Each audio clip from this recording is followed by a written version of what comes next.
কবিতাটা ছোট্ট কিন্তু দু লাইনের কবিতা। জীবন মরণ সাঁকোর সামনে, জীবন মরণ সাঁকোর সামনে, বয়স এখন দাঁড়িয়ে। জীবন মরণ সাঁকোর সামনে, বয়স এখন দাঁড়িয়ে। এখন তোমায় বুঝতে হবে কি হবে আর কি হবে না, কোন সাঁকোটা পারা পারে, কোন সাঁকোটা পার হবে না। সো ঠিক জীবনের এই মুহূর্তটায় আমি এসে দাঁড়িয়েছি। বন্ধু, একটাই প্রশ্ন, 21শে জুলাই আপনি কোন মঞ্চে থাকবেন? তার আগে যেটা আছে, এখনো অবধি ভারতবর্ষের যে রাজনৈতিক দলগুলোর যে চিন্তাধারা বা মানচিত্র বা সিইও সবকটাতেই কিন্তু ওই এআইটিসি লেখা আছে, অল ইন্ডিয়া তৃণমূল কংগ্রেস। আপনি কোনটায় থাকবেন?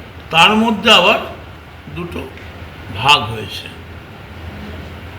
আমি মমতা বন্দ্যোপাধ্যায়ের তাকে সম্মান জানিয়ে, তাকে ধন্যবাদ জানিয়ে, এবং দীর্ঘদিন তিনি আমাদের পাশে থেকেছেন, আমরাও চেষ্টা করেছি কম বেশি করার। আজ এই মুহূর্ত থেকে মমতা বন্দ্যোপাধ্যায় তৃণমূল কংগ্রেসের ন্যাশনাল কমিটি, চিফ হুইপ,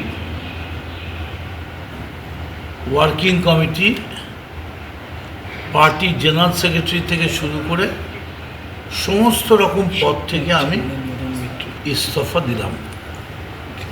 আমাকে আজ থেকে, আমি তৃণমূলে ছিলাম, তৃণমূলেই রইলাম, শুধু আমি এই ঘর থেকে ওই ঘরে গেলাম।